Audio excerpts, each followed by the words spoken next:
السلام علیکم ګرانو کتونکو، زه غلام اکبر مروت آج کی بات سره تاسو په خدمت کې حاضر یم. دې پروګرام چې موږ د ضلع سیاسي معاشي او چې کوم ترقیاتي کارونه دي هغې باندې به خبرې کوو. دې کې موږ ایم این ایز، ایم پی ایز، تحصیل ناظمین، ضلع ناظمین او د پارټیو ضلع او تحصیل عہدیداران چې کوم دي هغه موږ بار بار انوایټ کوو. هغه دلته غواړو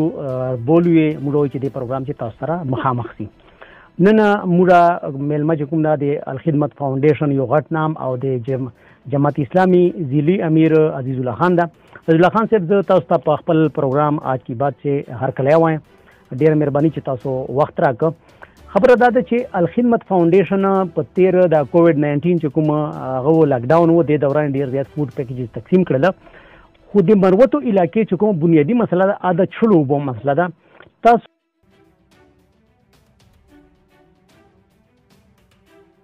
د مسلې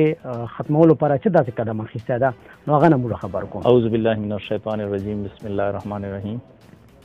غلام اکبر بھائی، زه تاسو ډیره شکریہ ادا کوم چې زه تاسو آج کی بات ته راوغوښتلم. وایي ما آواز تاسو د لکي مروت عوامو ته رسو. زه په تاسو باندې تاسو ته ډیره شکریہ ادا کوم، تاسو مشکور یم. تاسو خبره وکړله د اوبو متعلق چې لکي مروت چې تاسو ته پته ده چې اوبو ډیر زیات شارټیج ده. جی صفا اوبه دلته چاته نه ملاوي، ډېر کم خلک دي چې هغو ته صفا اوبه ملاویږي. او زه چې کومو ادارو سره ملاویږم، بیت المال ډایرکټر سره ملاویږم، هغه ماته وایي چې ټولو نه زیات کینسر مریضان چې کوم دي موږ ته اپلای له لکي مروت نه کوي. هیپاټایټس بی او سی زیات مریضان چې کوم دي له لکي مروت نه موږ ته اپلای کوي. خو خلک خو وایي چې تر د پسین چې هلته اوبه نسته دي. خو زه مختلفو ادارو ته دا وایم چې لکي مروت چې کوم دا که تاسو ولیدله هغه تر نورا پله ده. اوسه پورې الخدمت فاونډیشن په تحصیل نورنګ په سطح باندې په تیر 6 میاشتو چې 171 د اوبو خوږو اوبو منصوبې کړې دي. او هغه نه علاوه موږ اوس لګیا یو چې هغه ټیوبویل، سولر ټیوبویل دلته چونکې بجلی هم نسته ده، موږ چې د 171 پریشر پمپس کړي دي د خوږو اوبو والا، دې ته مینی ټیوبویل هم ویلی سي. دا مو دې چې مو 50 چې کوم دي سولر کړي دي، نورې بجلی ول دي او چې افریډیو دي. نو دې سره سره اوس موږ سولر ټیوبویل دلته کوشش کوو لګیا یو 8-10 ویلیجز مو ټارګټ کړي دي په تحصیل نورنګ چې انشاءالله موږ به دلته یو 10 پورې سولر ټیوبویل هم لګوو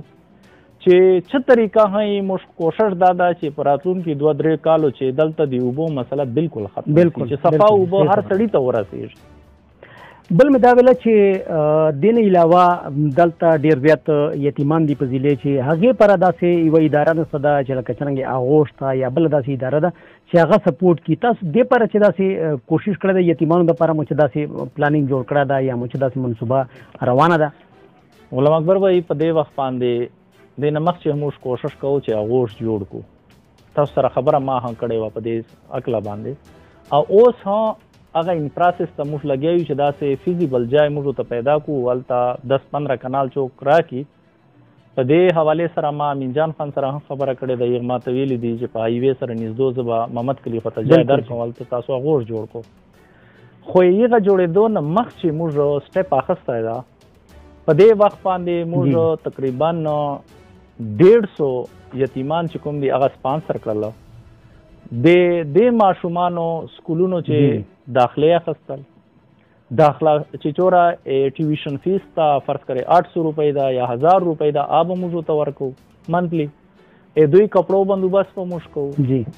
دوی چې کومه ده د کتابونو بندوبست به موږ کوو. دوی پیک اینډ ډراپ مسله به انشاءالله موږ حل کوو، یعنی کور ته په ګاډي چې وړل او بیا واپس کور ته راوړل، دا به هم انشاءالله موږ کوو. او دې سره سره نرسري نه به موږ سبق ووایو در 12م پورې، دا به موږ په دې یتیمانو باندې سبق وایو.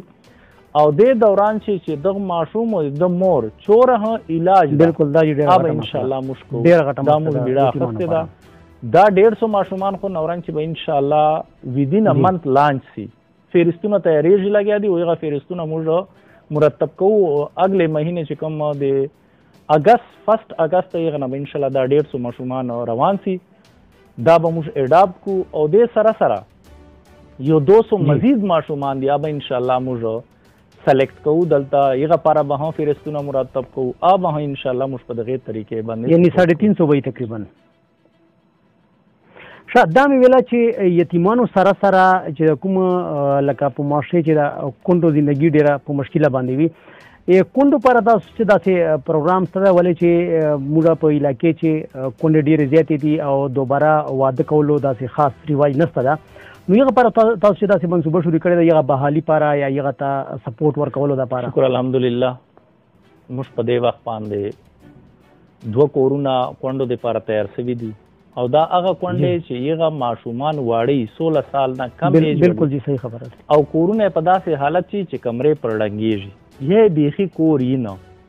نو 2 کورونه موږ په دې وخت باندې جوړ کړل 5 کورونه چې کوم دي هغه انډر کنسټرکشن دي په دې فرست فیز کې به ان شاء الله موږ یو 20 پورې کورونه جوړو او مستقبل چې دا کورونه موږ 50 پورې اخکو په دارت د کال چې به ان شاء الله 50 پورې کورونه موږ جوړو ان شاء الله بیوا زنانه ہوتا او دې سره سره نور سپورټ ان شاء الله موږ ورکو او ما یقین ده ان شاء الله چې دې تحصیل نورنګ چې موږ کوم ټارګټ تا یغه چې به موږ کوشش کوو چې زیات نه زیات به وته ورسېږو یغه ته شیلټر مهیا ښه بل مې دا ویله چې معاشره چې ډېر زیات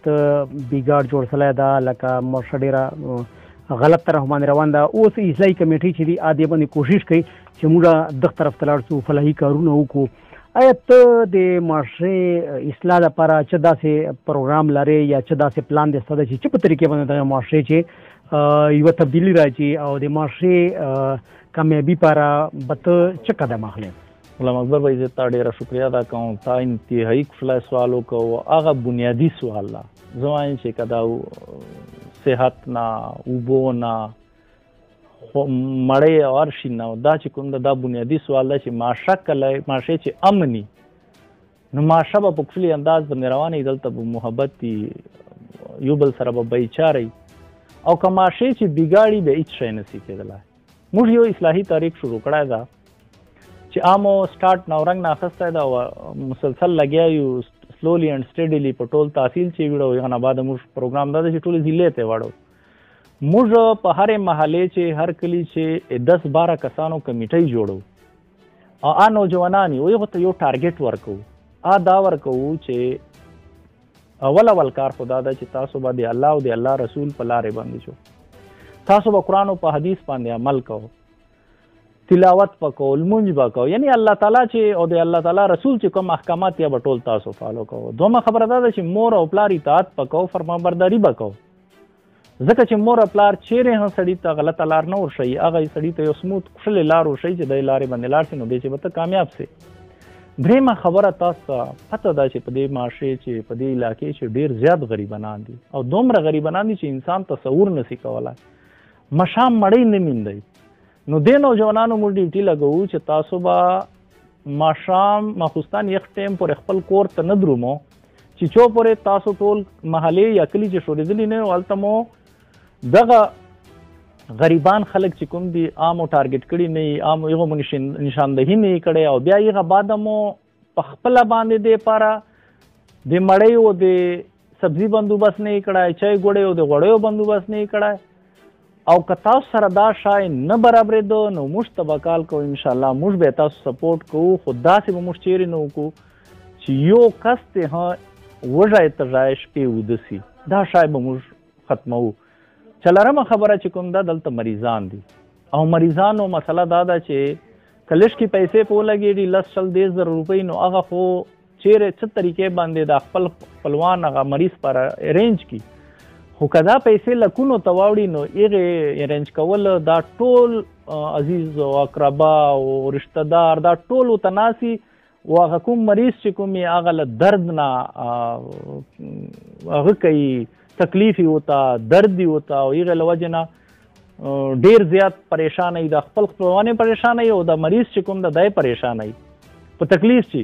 نو دغه مدد کول چې کوم دا دغه نوجوانانو کار به دا نوجوانان به مدد کوي په خپله به یې کوي علاقې چې ودانان خلک دي هغو نه به چنده وته ټولوي که هغه نه نو موږ ته به ټلیفون کوي، موږ به بیت المال چې خپل اثر و رسوخ استعمالو، موږ به زکات چې خپل اثر و رسوخ استعمالو، کني موږ به خپل کوو ان شاء الله. موږ باندې هم زکات او خیرات او صدقات کې موږ به خپل کوو ان شاء الله. او پنځمه خبره دا ده چې په دې معاشره کې ډېر مظلومان دي چې په یو باندې ظلم کیږي، زیاتای او سره کیږي. د مظلومانو مدد کول دا به دغه نوجوانانو کاری. او زه یقین ساتم ان شاء الله کچېره دا هغه چې موږ کامیاب شو، دا نوجوانان موږ په صحیح طریقې باندې روان کړل او دا کمیټې مو جوړ کړلې، نو دې معاشره چې به امن راشي، دې معاشره چې به سکون راشي، دې معاشره چې به بایچاره راشي، دې معاشره چې به مینه او محبت پیدا شي، دې معاشره چې به